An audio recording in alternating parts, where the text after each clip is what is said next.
গল্পের নাম ভোজন রসিক চোর। গ্রামের এক সরকারি কর্মকর্তা যখন শহরে কাজে যেতেন তার বাড়িটা থাকত একদম খাঁ। এই সুযোগে এক রাতে শীত কাটল চোর কদমালি। কিন্তু সিন্দুক খোঁজার বদলে তার চোখে পড়ল এক হালি লাল টকটকে ডিম। পেটের চোচো ডাকে চোরির কথা ভুলে সে ওখানেই স্টোভ জ্বালিয়ে ডিম সেদ্ধ বসিয়ে দিল। সেই ডিম খেয়ে তার এমন জম্পিস ঘুম আসল যে চোর বাবাজি সরকারি কর্মকর্তার মখমল বিছানায় নাক ডেকে সকাল করে ফেলল। পরের দিন পালালেও ডিমের সেই স্বাদ সে ভুলতে পারল না। লোভ সামলাতে না পেরে পরদিন আবার আসলো। এবার মিশন ডিম ভাজি। কিন্তু কড়াইয়ে ডিম ছাড়তেই যে ছিড়িক শব্দ আর সুগন্ধ বেরোল তাতেই কেল্লাফতে।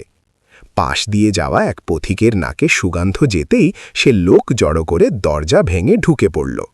গ্রামবাসী দেখল চোর মশাই চুরির বদলে গরম ভাজি দিয়ে ভাত মাখাতে ব্যস্ত। ধরা খেয়ে চোর কাচুমাচু হয়ে বলল, ভাই, সিন্দুকের চাবি চাই না, শুধু লবণের কৌটাটা একটু এগিয়ে দেবেন।